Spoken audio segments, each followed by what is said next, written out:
Во-первых, я хочу сказать, что это лучшее, что случилось со мной за этот год. Ну, вот как-то 6 месяцев, а они с октября, вот, ну, я, как сказать, как в учебе, да, почти, в общем-то, мы заканчивается учебный год, и у нас все заканчивается.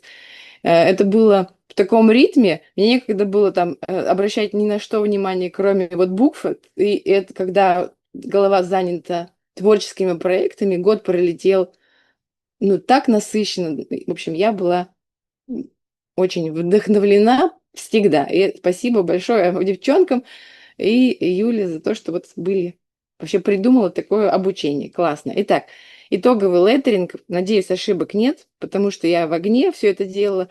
Буковки итоговый леттеринг — это, собственно говоря, сделанные мной. Кривенько, косенько, может быть, но мои родные. Итак, начали мы с буквенного салата.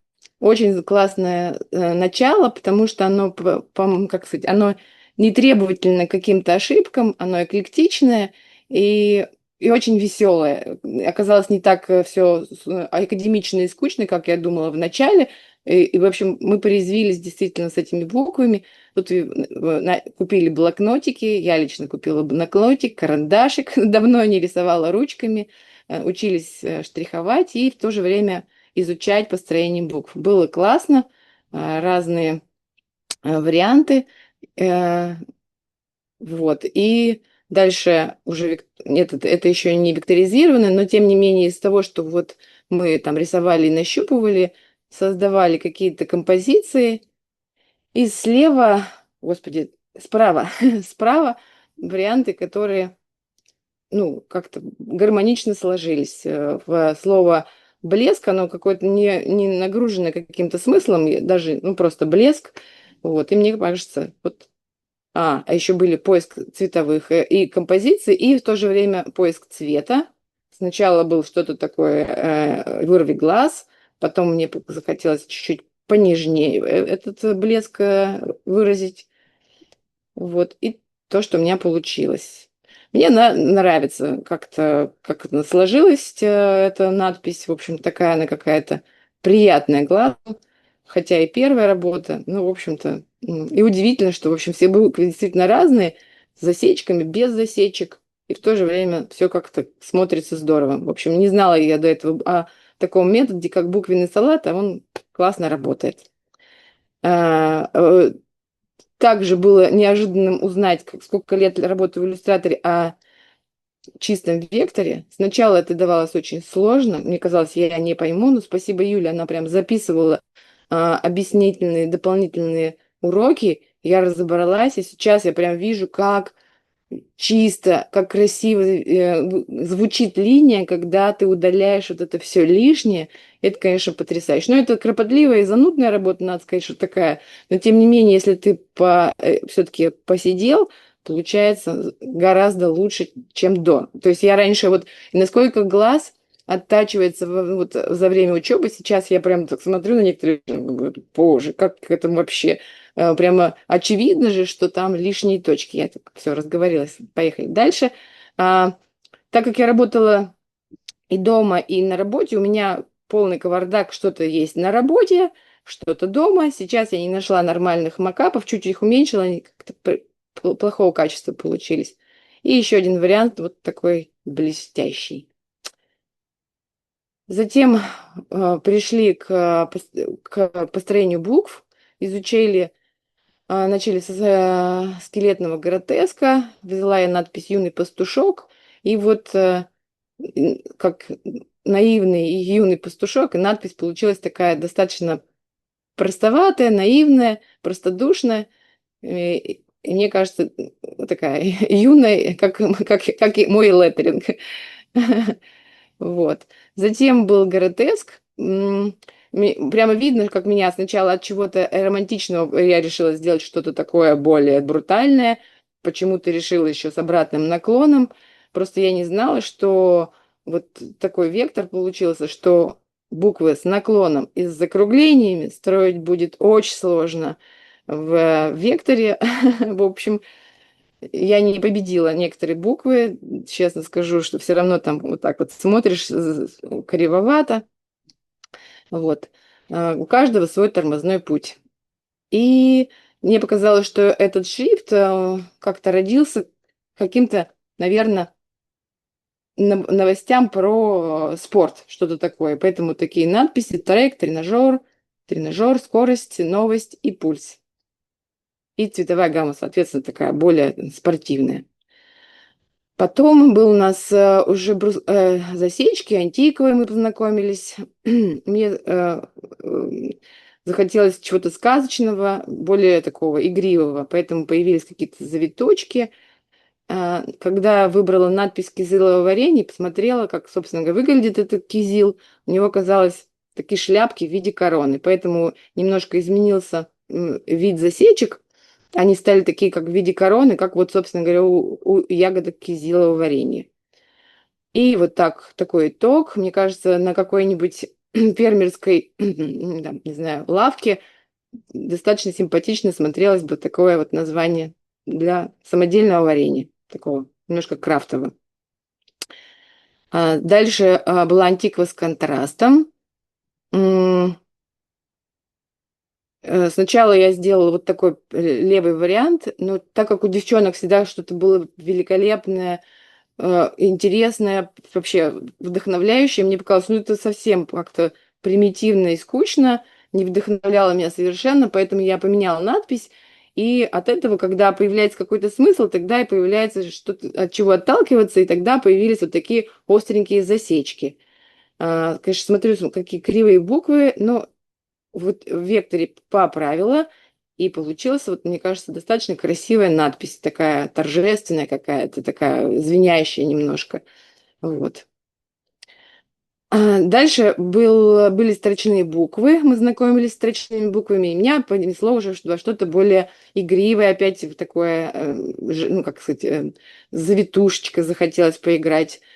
Вот такие вот, тут я прям размахнулась. Юля предложила сделать более сдержанный вариант, такой элегантный, на мой взгляд. Мне кажется, очень симпатично получилось. К сожалению, я не векторизировала, уже не было никаких сил. О, логотип. Любимое мое задание творческое. Люблю очень Михаила Шемякина. У него есть серия «Мусор Парижа». Он ходит, фотографирует по ночам мусор Парижа и из этого делает прекрасные работы. И пришла идея создания туристического агентства, которое специализируется на ночных прогулках, только по ночам. Вот такая идея. Дальше был творческий поиск логотипа. Удивительно, как тебя вот, как это все во что выливается. И в итоге вот в правом углу остановились на варианте, когда как будто бы ярко светит луна и длинные-длинные тени. А может быть не луна, а фонарь ночной. И появляются такие длинные ночные тени. Дальше был вот вариант поиска более такого, ну, уже определились, но тем не менее с какими-то нюансами искали. И вот то, что получилось. На мой взгляд, получилось так хорошо, крепко. Вот. Я, в принципе, мне не стыдно на него смотреть, хотя логотипы считаю я очень сложная вещь. Ну, не я считаю, в смысле, это действительно одно из сложных. Короче, надо идти дальше. Итак, это объяснение идеи этого агентства, да, идеи бизнеса. Мерч, как бы он выглядел такой. Я думала, что надписи могут быть флуоресцентными и в ночи, может быть, даже ну, как бы отражаться. Тогда ты, как бы вся группа или там экскурсовод, тогда бы друг друга видели. Вот, это структура, еще мерч.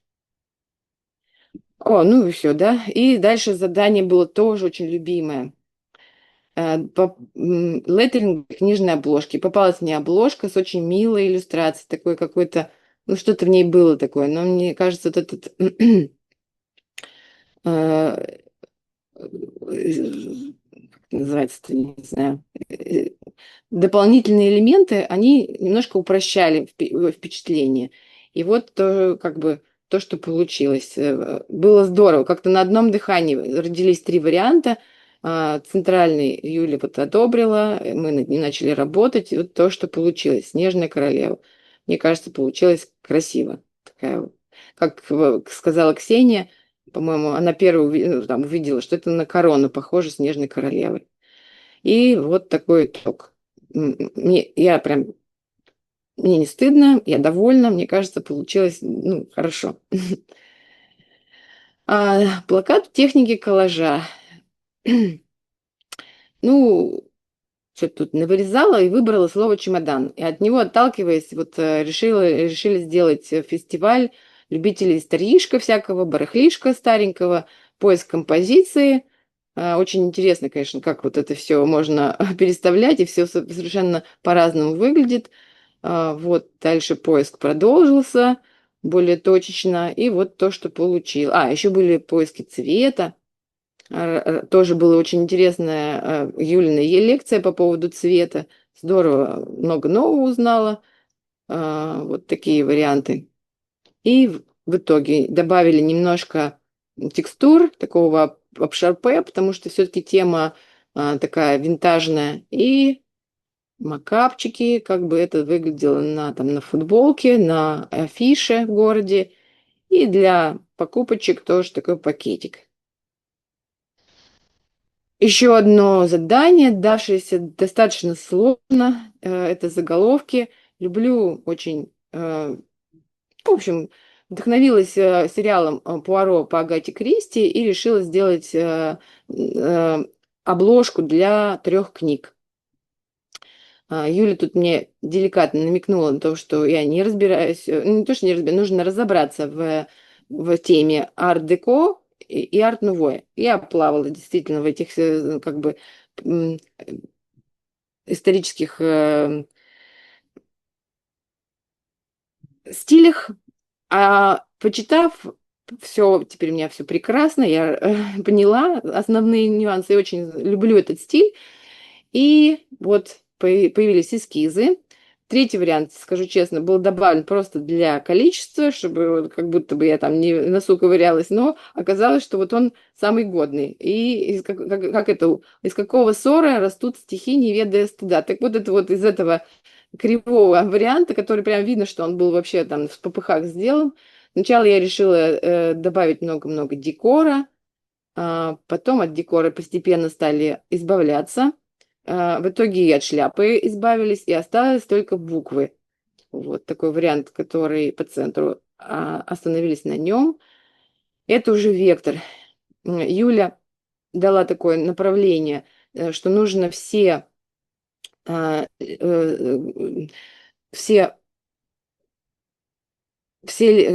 это, элементы, которые под наклоном, чтобы они и правый, и левый были под одним углом.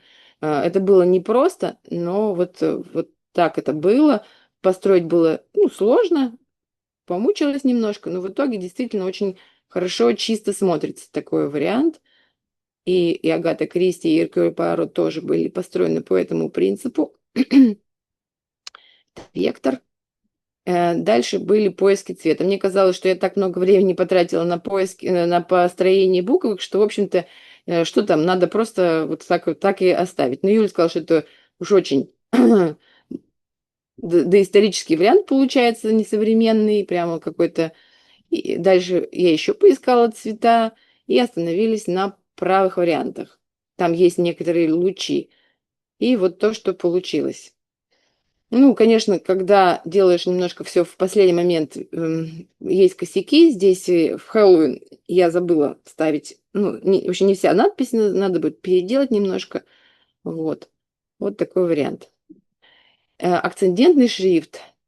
Тоже очень классное задание, классное. Мне теперь уже нравится то, что получилось. Вначале казалось, что мне ничего никогда не получится, какая-то фигня. Вот. Но постепенно как-то июль так направляла, и что-то у меня получилось. Я вот определилась, что это должны быть какие-то такие модули, которые пересекают, как бы в каждой букве перекликаются. Вот.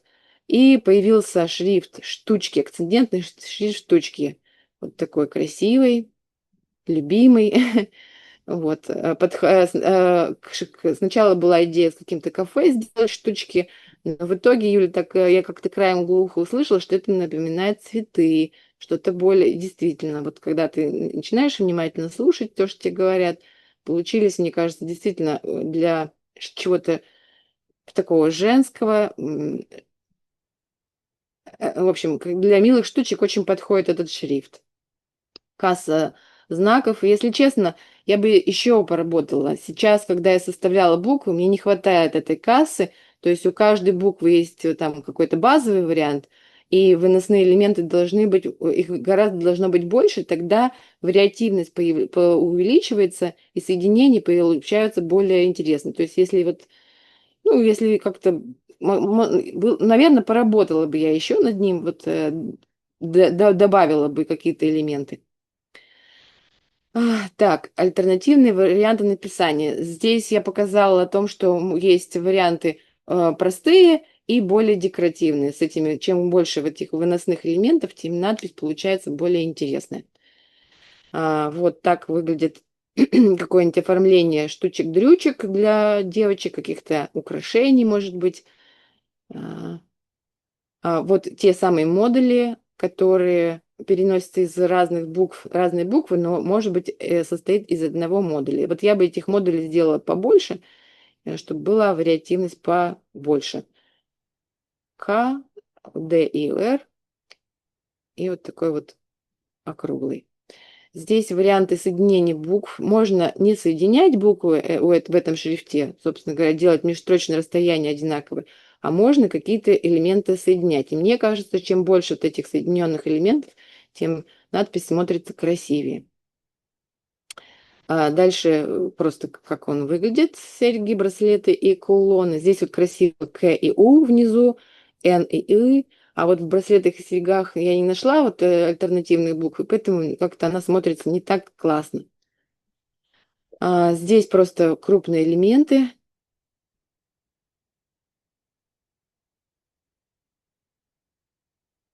И еще раз этот шрифт. Цветы, подарки и блеск. И последнее задание – это леттеринг для подкаста. Решила я сделать подкастик для детского, для детей. Что-то детского у меня особо ничего не было. Называется «Засыпайка». Вот такие были. Ну, скажу честно, в общем, я уже подустала и, ну, так, в общем, не самое выдающееся задание, не очень я довольна тем, что получилось, но тем не менее засыпайка вот такая получилась, поиск цвета, и вот так он выглядит, вектор. Это в телефоне как будет выглядеть мерч и еще один мерч. Вот все. Спасибо. Вот, и в конце я еще хочу сказать большое спасибо Юле. И такая мысль на меня не покидает. Вот я сегодня думала, что сказать. Давно-давно, когда я еще училась, я услышала такую фразу о преподавателях как раз. Когда ты рассказываешь что-то, ну вот, например, лекцию, и ты выложил все, что ты знаешь, ты не интересен аудитории. Когда вот у тебя есть, например, ты час говорила, у тебя еще есть информация на 5 часов, тебе как, знаешь, как глубокий колодец, как будто бы не вычерпали. Вот тогда тебя слушают, не отрываясь. И вот у меня не покидает ощущение на протяжении вот всех 6 месяцев, что я вот этот колодец, мы так и не вычерпали. Мне кажется, что у Юли есть такая глубина, что еще на полгода нам хватило, а может и больше, нас учить и чему-то новому и во всех областях, и в человеческом плане, и вот в леттеринге, и в педагогическом, ой, в смысле, в художественном. Я волнуюсь. Вот. Спасибо огромное, что вот показала столько интересного, научила так многому, и так все это было очень деликатно, корректно.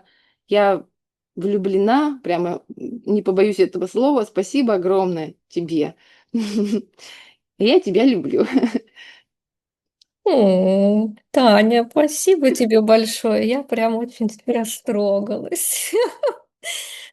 Во-первых, спасибо за очень теплые слова. Мне очень приятно, и я как преподаватель Я рада, что это чувствуется, да, что как бы для меня преподавание в какой-то степени является деятельностью жизни. Там много разных аспектов, почему я этим занимаюсь.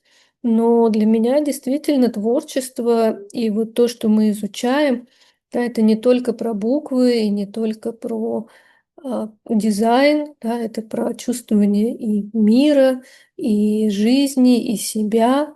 И я рада, что тебе это так отозвалось. Вот. И хочу сказать еще спасибо за колоссальную работу, которую ты проделала. Тут прям видно, что каждый проект тебя захватывал, ты в него погружалась, ты им жила. И я помню все наши обсуждения, действительно очень такие прям и детальные, глубокие, и с вниманием, да, каким-то ты и слушала, и прислушивалась, да, и делала. Это очень важный, на самом деле, момент для человека, да, быть открытым, когда ты учишься. То есть очень часто, да, бывает так, когда мы идем учиться, и мы как бы немножко, ну, как будто бы там мы все знаем, да, а у тебя есть этот момент открытости, восприятия нового, да, и доверия. И за счет этого, да, ну, ты прям вот, ух, классная какая штука у тебя получилась. То есть каждый проект, он и индивидуален, и не повторяется, да, и видно, что вот проект к проекту ты как-то растешь, растешь, растешь, растешь. И действительно, в штучках ты прям расцвела. Так что можно сказать, что это, да, какой-то такой символичный проект. А если он тебе нравится, то можно, ну, попробовать его доделать, да, то есть доделать буквы, доделать вот эти какие-то альтернативные моменты, то есть не оставлять. Вот. Стараюсь. Спасибо большое. Спасибо. Я еще скажу комментарии после Ксюшиной презентации. Да, еще с вами поговорим. А так, от всего сердца, Тань, спасибо. Большое.